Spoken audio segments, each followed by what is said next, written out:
ያላችሁኝ እንደሆነ እስራኤል ዘሥጋ እንግዲህ ከጨለማ ምድር ነው የወጡት፣ ወደ ብርሃን ምድር እየሄዱ ነው። ከባርነት ወደ ልጅነት፣ ከባርነት ወደ ርስት ሀገራቸው ወደ ከነዓን እያመሩ እያለ እንዳይናቸው ቢሌን የሚያዩት እግዚአብሔርም ሕዝቡን የሚያይበት አይኑ ሙሴ ነው። ሕዝቡም እግዚአብሔርን የሚያይበት አይናቸው ሙሴ ነው። ሙሴ በዚህ መሃል ላይ ሲወድቅ ሕዝቡ እንዴት ብሎ ከናባው ተራራ ንቅንቅ ይበል? አጅሬ ዲያብሎስ ተጠቀመ ይችን እድል። ሕዝቡ እንዳይሻገር እዚሁ መቃብር ላይ እንዲቀር እዚያው ያነባ እዚያው እንዲያው ምናልባትም ደግሞ በግብፅ እንደለመደው አምላካችን እዚህ ጋር ተቀብሯል ብሎ እንዲያመልክ ሊያደርግ ዲያብሎስ ከች ሲል ቀኑን በደመና ሌሊቱን በአምደ ብርሃን ይመራ የነበረው ሊቀ መላእክት ቅዱስ ሚካኤል ሰይፉን መዞ በዲያብሎስ ፊት ቆመ። ዲያብሎስ ብዙ ክፉ ነገር ቢያደርግ ቅዱስ ሚካኤል ምን አለ? እግዚአብሔር ይገስጽ። ማን ይገስጽ? የካህን ቋንቋ እሱ ነው። በነገራችን ካህን ከመላእካዊ አንደበቱ ወርዶ ሌላ ነገር አያወራም። ቅዱስ ሚካኤል በሄደበት መንገድ ነው እኛ የምንመራው። ከዚያ በኋላ ሕዝቡን ልቡን አጨልሞ እዚያ ሊያስቀር የነበረውን በትረ ሙሴ የያዘውን ኢያሱን እንዳይከተል ሊያጨልም የነበረውን ያንን ክፉ ጋኔን ቅዱስ ሚካኤል ገሰጸው። እንደ ጉም ተኖ እንደ አመድ በኖ ዲያብሎስ ከዚያ ጠፋ፣ እስራኤል ተንቀሳቀሰ ይላል። ሕዝባችን ወደ ጽድቅ እንዲንቀሳቀስ እንደ ቅዱስ ሚካኤል የሚያነቃን አገልጋይ እግዚአብሔር ያብዛ። እንደው ባጭሩ ተልእኮ ምንድን ነው የሚለውን በተወሰነ ደረጃ እንመለከታለን።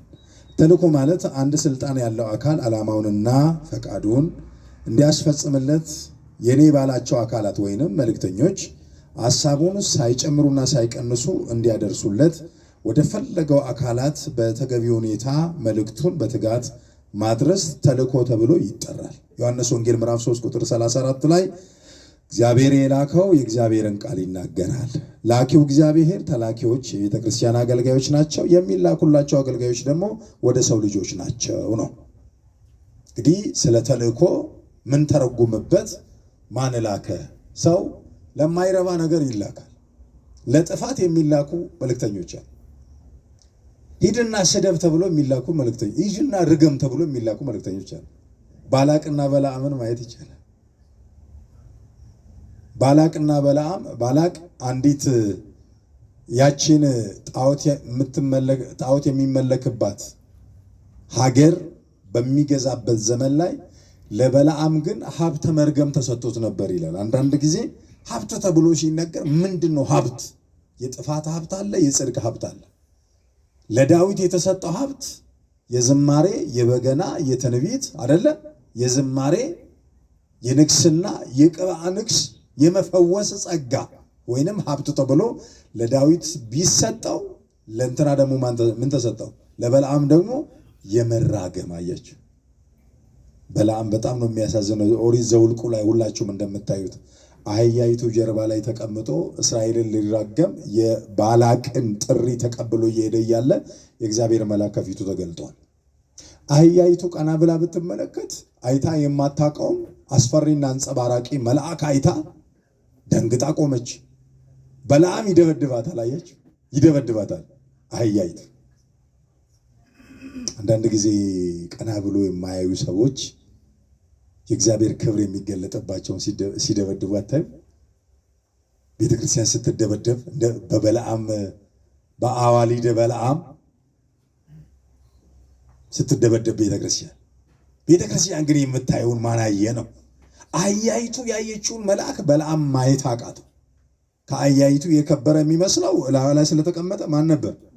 በለዓም ነው። ግን እንደ በለዓም ከአህያይቱ የተዋረደ። ያው ታሪኩን እንደምታውቁት አህያይቱ እንዲሁ አይምሮ እኮ አይጨልም ጎበዝ። አይምሮ ሲጨልም ከባድ ነው። አህያይቱ አፍ አውጥታ በለዓምን እንደ ሰው አናገረች ይልል እንዴ? ከዚያስ እንዴ ብሎ መደንገጥ ሲገባው በለዓም ምን አይነት ቀልበቢስ ነው እናንተ? እንዴ አህያ ላይ ነው ሰው ላይ ነው ብሎ እንኳን አያስብም እንዴ? አህያይቱ እንደ ሰው ተናገረች እኮ ነው የምላችሁ። ለምንድን ነው የምትደበድበኝ? እስከ ዛሬ ሳገለግልህ እንዲህ አድርጌ አውቃለሁ እንዴ?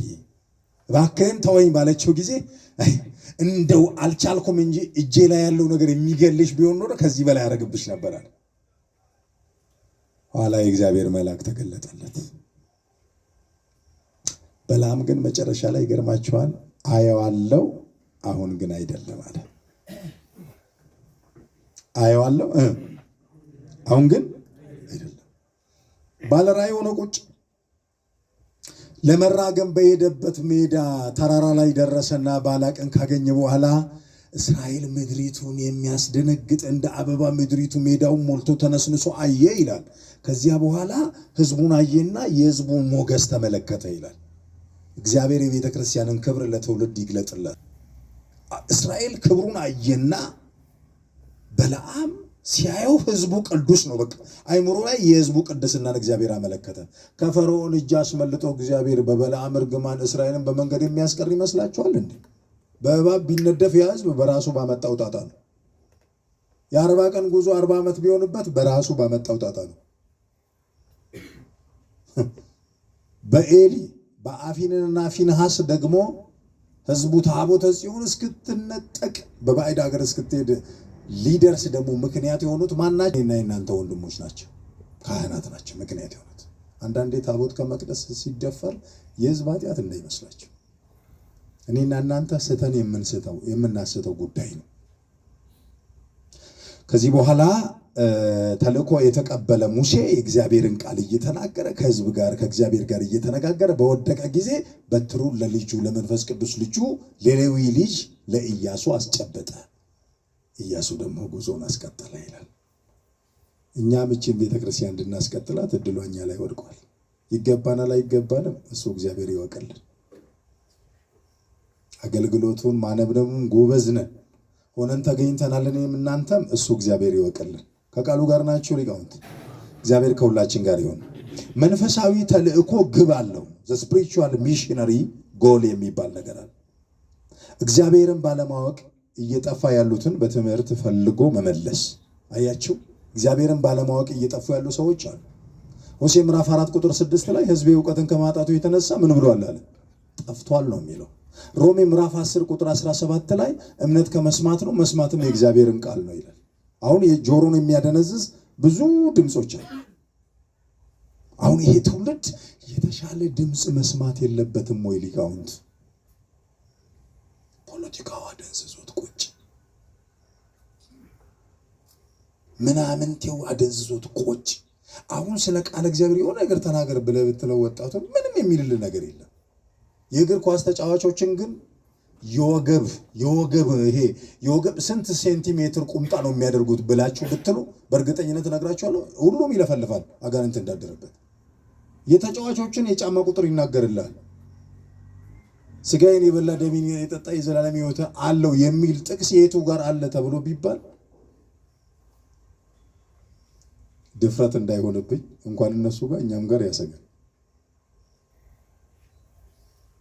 አበላሽወት እንዴ? እናንተም ማለት አይደለም። እንደው እያነቡ እስክስታ ነው። አንዳንዴ ያለንበት ነገር በጣም አስጊ ደረጃ ላይ ነን ያለነው። ሊቃውንት ቆም ብለን ማየት ያስፈልጋል። ምን እንዲህ እሳት አደጋ ሰራተኛ በተቆለለ ህንፃ ውስጥ የተቀመጠው ምን ሊያደርግ መስሎሃል? ምን ሊያደርግ? ምንድነው ስራው? ሁለት ነው እኮ ስራው። የእሳት አደጋ ሰራተኛ የሕክምና ባለሙያዎችም ስራ ሁለት ነው። አንደኛ የሐኪሙን ስነግራችሁ ተላላፊ በሽታም ሆነ በቫይረስም በባክቴሪያም የሚመጣ በሽታው እንዳይመጣ የመጀመሪያ ቅድመ ጥንቃቄ ይህን አድርጉ።